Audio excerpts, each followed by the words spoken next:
Yeah, the Ole Miss offense. Really a lot of speed, and I'm talking about physical speed and then speed of operation. And that's the word that comes to mind most when you think about it. Do an absolutely fantastic job of executing their offense. They may execute their offense as good as anybody we've watched execute their offense. You know, they're really good in their system. I know Coach Freeze knows what it needs to go to. When you take something away, it doesn't take 2 or 3 plays. It's it's immediate. So it's a huge challenge. Huge challenge. I think the big thing that they've been able to do is get their athletes in space with the ball. And a lot of times it's execution. Other times it's checking plays, get you in a disadvantaged defense. So we really have to be on our toes. Ellis, doesn't seem to be the best time for defenses all over the SEC. What do you see is causing all these high scores everywhere? Well, I think first of all you have a lot of experienced quarterbacks coming back. And then I think the other thing, if you go back and look, I'm not going to say I can prove this, but it seemed to me that the larger number of NFL players that were taken out of the conference last year were defensive players. I think the draft really drained off a lot of the great defensive players that would have been returning. Third thing, I think, I think a lot of offenses, it is changing. It's taking this conference a little while, but it's going to more of a tempo type offense, and sometimes it affects both sides of the ball. So you're seeing scores go up, yardage go up, turnovers go up, a lot of things go up. So it is what it is. I think you have to be prepared to play against so many different styles of offense in this conference with the greatest athletes in the country, and it's tough to keep people off the board. How much have you evolved in dealing with those offenses and where you were a few years ago when they first started? Well, if you want to go back 10 or 12 years ago, tremendous changes. But in the last 4 or 5 years, we haven't changed very much. Every year, though, somebody puts a new wrinkle in those systems. Somebody has a little different way of lining up in a formation that puts you in stress, in coverage and play action passes, or unbalanced formations. They come up with something. Once you get used to it and get it schemed up, they come up with something to get you out of place. So it's a never-ending process. We're always adjusting, always trying to keep up. And I just think right now the biggest thing that's causing the statistical deal in the SEC as opposed to previous years is the experienced quarterbacks and the talent on that side of the ball. Is it just strange that it seems like the norm now is you're preparing for offenses like Ole Miss instead of an offense like LSU? Well, it is, but it's about 50-50 now in this conference, and it makes your job more difficult. It used to be you saw 1 or 2 of them, but that was hard too because most of the time your own offense didn't have much of it in their offense. I've said this, I know y'all feel like it's being repeated so many times, but our offensive system has some power running, has a lot of tempo, has some deceptive formations, a lot of read options and play actions off of it. So it really does help us not to have to just feel like we're jumping in a tub of cold water when we see one of those type offenses. But everybody's got a little different way of doing it, and Ole Miss has too. You guys face some great receivers at LSU. You got 2 more here at Ole Miss. Looks like Treadwell and Moncrief. What do you see from those guys? How do they stack up to other receivers in the SEC? Really good players. It's kind of hard to compare them though because LSU runs more of a power offense and a maximum protection, deep throws, double moves, and those type of things. And Ole Miss will have those things, but they come off of an option offense, a spread offense, so it's a little different style. But they're all good in their offenses because they're talented and they do a great job. How different is what they do to what you guys do on offense? I would say a little bit more forward detached receivers than our offense does, but our offense does quite a bit of that too. Their play of preference may be a little different, but we've seen everything. I mean, we've seen 3 backs in the backfield, 2 backs in the backfield, 1 back in the backfield, empty formation. So they've done a little bit of everything. The difficulty is we've seen all of their different formations, but you don't know what they're going to use against you.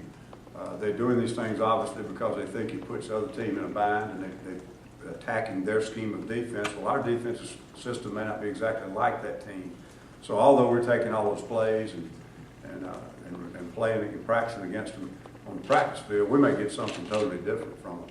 They've got some real flexible athletes who can do so much variety. It makes it really difficult. So can you take much from how Alabama defended them last night because they had a lot more success than just about anybody else? Well, Alabama's certainly talented, and I thought they did a good job. They saw them last year. Texas did, you know, so maybe it made a difference. Texas was going through a change that week, made that hard for them. I thought Alabama obviously did a great job. Ole Miss had their chances and just couldn't capitalize, but they were threatening 2 or 3 times. So they moved the ball on Alabama, they just couldn't get the points, and Alabama made the big plays when they had to. You can get a lot of good ideas from other people's defenses, but if it totally gets outside of your scheme of defense, it's just very difficult to tinker with that in 3 days. So we might see a few things we'd like off of it, but some things are just not within our system. Did you see any that you liked, that you can maybe, anything that you can pull from what Alabama did that you can translate? Yeah, I think, you know, you see something, not Vanderbilt. Vanderbilt had some good stuff. Just missed some tackles at critical times and let the running back get loose.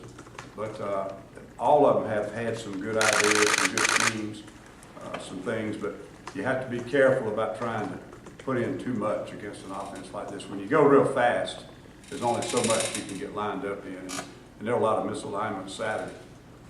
It calls wide open receivers, and you have to be careful about too much. Kids can't handle but so much in a game like this. Ellis, how impactful is it coming from LSU to this game, which is 2 very completely different offenses that had the open date to kind of.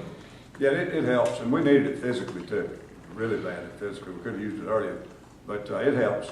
It helps a lot. You're getting more repetition on their formations and adjustments and the blocking schemes, everything, routes, recognition.